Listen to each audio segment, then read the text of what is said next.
Oh, I'm having deja vu. I already been here.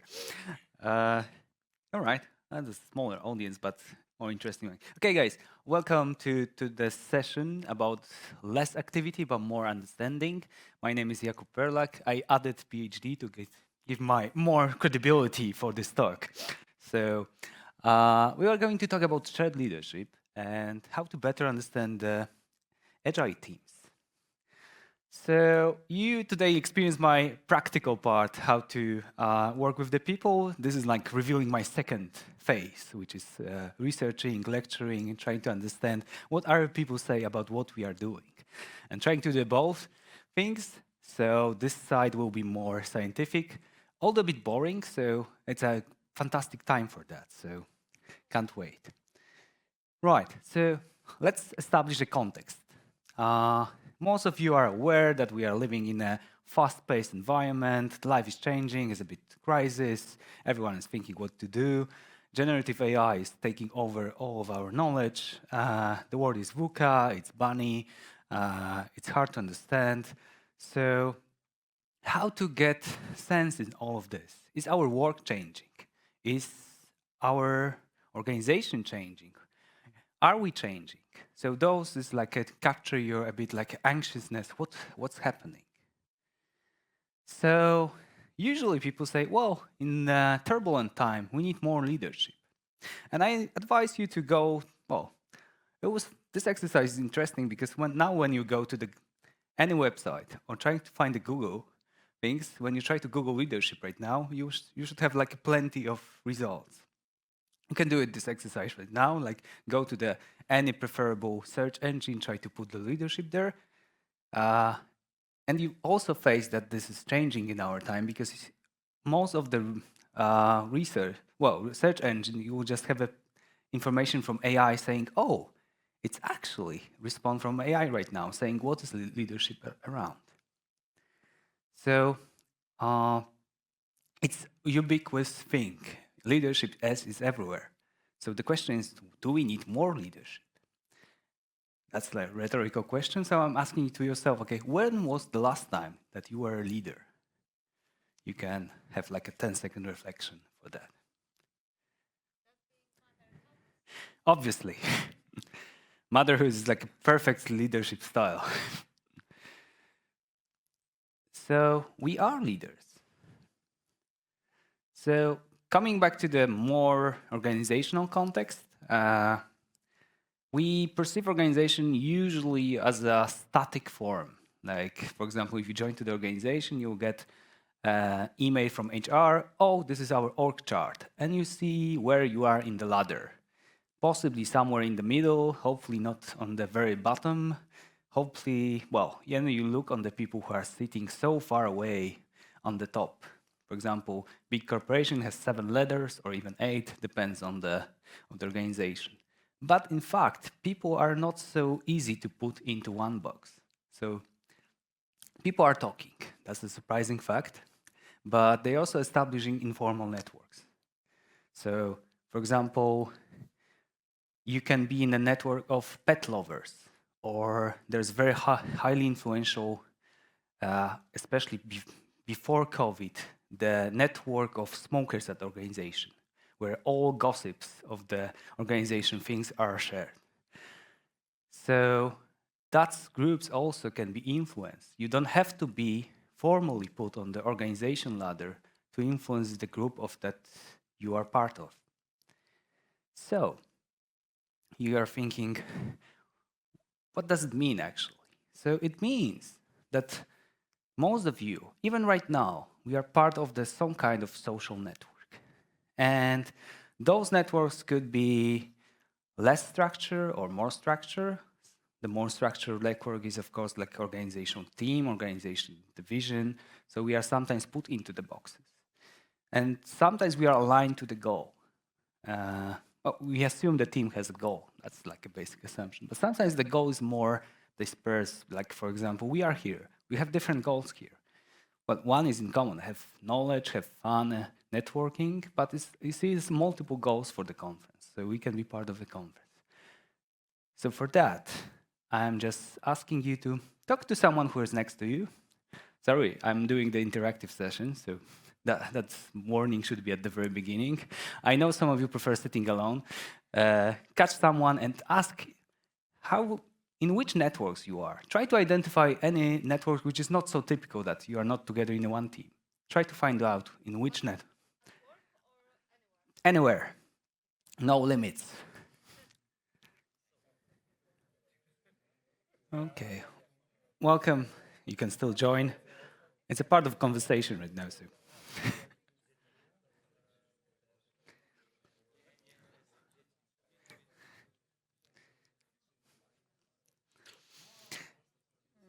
Okay. And this is like very hateful moment for someone who is at the stage, because I need to ask you to stop of this lovely conversation that you just initiated, which is probably counterproductive because you still have a conversation. So my question to you is like, have you identified at least one network you are part of? No, not the same. Could be different one. Okay, 2, 3, 4. More than 4? Nope. Okay. So the most expected answer is around 4 in this given time. You can still continue this discussion after the talk, but the purpose is like, have anyone discover any work network that was well aware, but was something like new discovery, or have you identified any network that it's useful at your work setup? Small tip, you just identify the people at the conference which are shared no interest about agility, product, process. You can take this advice and use it during the break. So we are part of the networks. And if you're thinking about the leadership, and I think Simon today said that we failed as agilists to working with leadership, it's evolving with time. And it's like not so linear as I would like to say, but there was a time in the past that we were looking on the leaders as a heroes. So you probably have, when I ask you what's your favorite leader right now, you can shape either the military figure from the history or some big tech big tech CEO, very influential, so you can picture that person. But when we look about how's really the leadership is changing in time, it's like we are rather in the post-heroic times, that more and more people are taking leadership, and more we are actually trying to shift the leadership from one person at the top to the people who are working. And this fact is actually like a small introduction to shadow leadership. And one of the promises that, for example, if you identify the networks that you are at work, most important people are the person who can connect the networks. Sometimes we call them boundary spanners. So there's a story of Mr. M. So I'm bring also some practice to this theoretical stuff that I'll show you later. Mr. M, he's a very influential developer / architect, but it's like his role is not managerial. So when we look on the organization chart, he's rather like in the middle. But because of his expertise and willingness to share this expertise, he actually can combine so easy other people in the organization that doesn't require a lot of formal meetings. So for example, we ask to resolve an issue in the organization, and Mr. M just said, hey, I just spoke to different department colleagues of mine from the Java community, and it's already set up. But we said, hey, we haven't even sent the formal approval for upper management to solve it. Guys, don't care, it's already done. So the tip for you is like, if any organization, try to find the people who combine, join, and connect other networks, because it's possibly the easiest way to solve the things at the organization. Well, Andreas yesterday said about the changing paradigm management. And we, in Agile world, we like bash Mr. Taylor, forgetting that it was like 1 century ago. Unfortunately, some of our companies, the mindset is still at the beginning of 20th century. We need to measure something, we need to find the best way, we need to divide people. This approach is like, it's well taught in management. And we also have a lot of improvements thanks to Mr. Taylor. Like we finally measure and humanize the work that you cannot work so many hours, or you cannot travel as fast as you can, because on average you cannot travel faster than average in the company. So there's good things as there as well. It was 1 century ago. But we also forget about Mrs. Follett. She actually was at the same time very influential and modern management researcher. She's just said, well, actually, the leadership is something that is enabling others. It's actually the exercise of enabling other leaders. And she was studying the people, how they actually share the influence with others, how to create an environment that other people could take control from the situation, how to enable others in the work. So the idea here is that we have those ideas already in our history. We just need to put the right emphasis on which idea we pick to manage. So, there's a very lucrative business called leadership development. Far more lucrative than any agile development. And there's plenty of theories how to grow the leaders. I just want to share one thing which is also interesting, because there are some leaders who add the title agile leader, which we like the adjective agile to anything that is related to management. And those two gentlemen, Joyner and Josephs, they made a lot of interviews and studies on American leaders. And actually, they found out something which is like very poorly visualized on the slide, but I'm hopefully explain you what this meant here. So, during the interviews and studies with a lot of leaders in US, graduate of MBAs, they actually try to slice the people on what's their characteristic and attitudes. And the most significant part is like, well, the most of them were experts. Like not most of them, like a very significant part of them experts. And probably some of you know the story. There is a very good engineer. He's so good that in order to give him more money, let's build a team that he can manage. So we just take him from the job that he was great of, saying, okay, now you cannot do the work, you need to teach others to do the work. And say, but I'm great at doing my work. Well, it doesn't matter, because in order to promote you, in order to more gratify you in the company, you need to have a team or be manager. Okay, usually some people say, okay, I will do what I can. So that's actually the first transition for a leader, that someone was good at something and become a leader, like a formal leader of the team or something. But his focus is like based on what he knows do the best.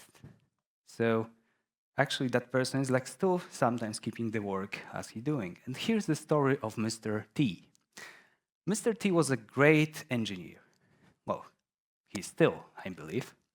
And he was actually the most knowledgeable engineer in the team. He knows how to do the proper coding. He knows how to do it. So his most focus will be, well, in order to manage a team, I need to set the highest standard of the coding, of the working on the product that we are doing. So he's really focusing on the operational thing. The challenge was that team saying, well, we cannot keep up with your requirements. Tell us what we should do, try to motivate us, because otherwise we're just seeing that we are fulfilling the blankets.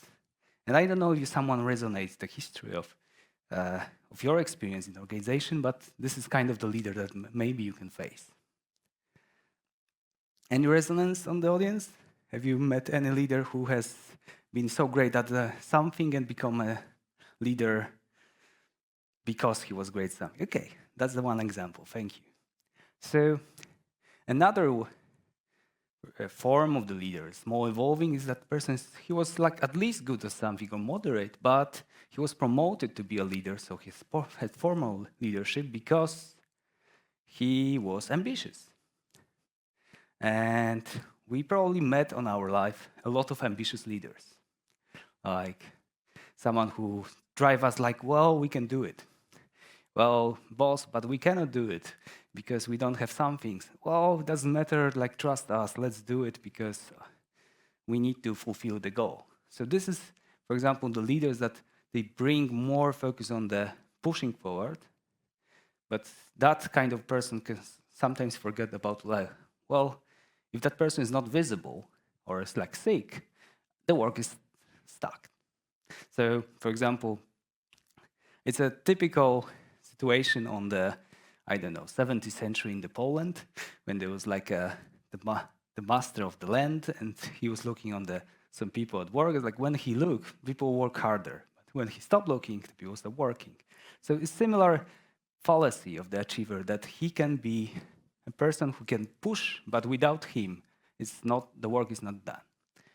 And the rare thing, and it's like more and more, is like people who can enable others, being a catalyst, being a person who can enable others. And this is the type of leadership that we're really thinking that maybe could be more sustainable, because he's more focusing about facilitation of the leadership rather on just doing the things. And I'm showing this slide just to give you the glimpse that it's not so common, but it's still possible if you start to follow what I'm going to present. And we in Agile, we have a lot of ideas how leadership can look like. I just listed a couple of the things what leaders do. Usually it's like someone who just gives the direction. And there's plenty of things that we can think that person can do. Of course, we have other thoughts, looking more on the organization. And when we look at the organization, well, there's like a nice sentence that, well, organization behavior follows leadership behavior. Kind of makes sense. So, for example, how you can require something if your leaders are not doing.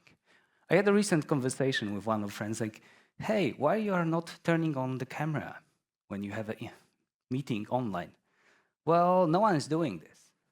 So it's hard to explain something if even the managers are not doing this. Because who can you follow? Because you don't have a role leader. And sometimes we say, well, leadership is a key. If you look on the big organization, your leadership can be also your limit. So that comes another story of Mr. P. He was a very ambitious leader. So that's the part of he was really setting the boundaries, but he also was the limit for the team, because he wanted to be he was so ambitious that he also making sure that all the things that come from through his work, because he wanted to have good achievements. He wanted to present those achievements to the upper boss, not enabling others to show it. So this is like a two sides of the coin, or that your leader is a key in the organization, but you also could be a limit. So let's embrace shared leadership. What's that? Well, it's actually the situation when leadership is influenced, it's emerging in the team. Oh, that sounds easy, because all of us are actually seeing something like this, that someone is thinking, oh, I can do it. So, for example, one probably of the humble wish of the Scrum Masters or people working with the team coaches saying, oh, I wish to have the team that someone will take the action from the retrospective. Or your question is today like a silent on this, oh, who's going to take care about this? And everyone's looking on the ceiling, trying to avoid the view. So this is the idea how we can enable shared leadership. Why? Well, benefits are very promising. Team identification, there's better knowledge sharing, accountability, engagement, even performance. And satisfaction, what's the drawbacks? Well, if anyone you start to do something with the people, there's also things that if you try to share, there could be a conflict of that. There could be unclear understanding of, okay, what should I do? And as a result, it could be like a less team performance. So what are kind of elements that actually influence that situation that we can share leadership? Well, if you ask scientists, they will tell you a lot of things, but not explain it in a detail, because they usually say, well, it depends. Sorry to disappoint you, it also here, it depends. It means that there's some certain things that actually help us to enable shared leadership. We have in science sometimes nice word for this called antecedents, which is like a primary things that is required to this. What's that? Well, you need to have a good leader to share, because if you have an asshole, it's like hard to share assholeness on the team. Oh, it's possible, but it's not the team that you dream of. So rather to have like a good shared leader, well, for the shared leadership, it's good to have someone who can actually be a good role model, but that person cannot be the very achieving person because it will be so easy. So you need to have leadership who can actively be sometimes humble, but also active in a coaching, knowing when to help. And you need to have a people that can enable and embrace leadership. So it's like two things to need it for this equation. Like you have a leader and you have team members able to do that. Sounds simple, but also give you the context that you have some support at the organization. There's like an enabling structure for that culture. Then you have like almost then you have this idea of the profit. Finally, we have it. So you need all of this to have the benefits of shared leadership. So it's not so trivial or simple as it means. So should we do always shared leadership? Well, study on the Taiwanese teams, 66 of them. It's good to always say the reference if you show any data, because like, is it general? Well, it's a result of the studies. So if you start sharing the leadership with the team that has low team level competence, actually you can do worse than better. And this is like really illuminating things, because if you start sharing your leadership with the team that is underperforming, it's not the best time for sharing your responsibility with the team. Okay, it can work, but results of the study of those groups like actually not very productive. Next one is like, if you have very proactive team and your leader is trying to share this, like, yeah, it makes sense. But if you have rather like a not humble leader and team is not proactive, like results are not getting better. And other thing is like, well, we are really like to have active coaching in the leadership.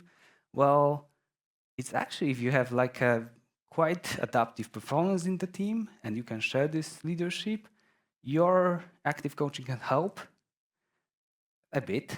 And it's worth to do it, but not, it's like, it's enough if you have already the team set up and the leader who can be with the team.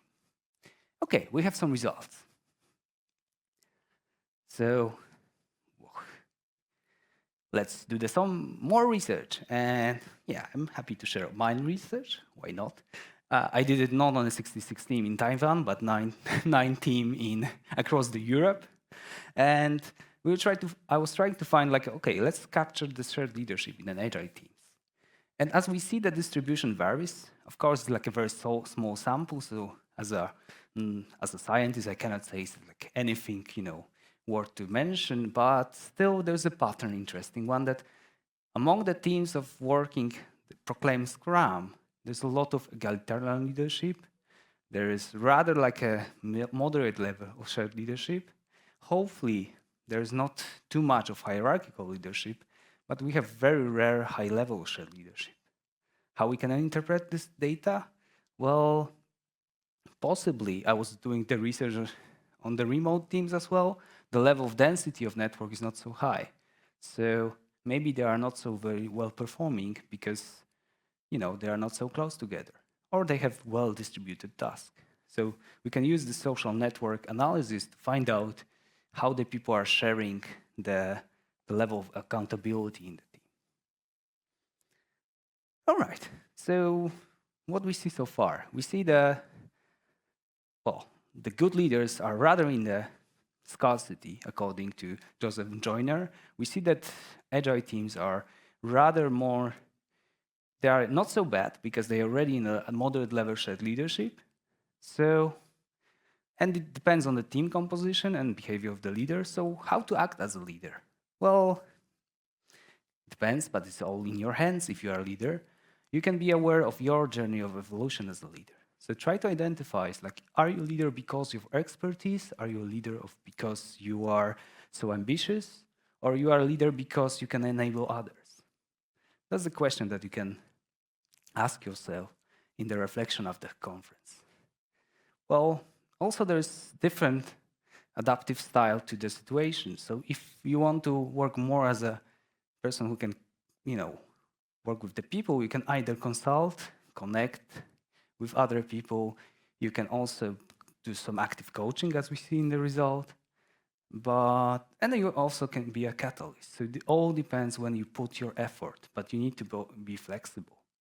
One of other example is, well, it's good to work out loud and think about as a we, as a part of the network, not just I as a great leader. So it sounds like, ooh, that's really interesting. How to do it? Well, I have very simple advice. Because instead of thinking like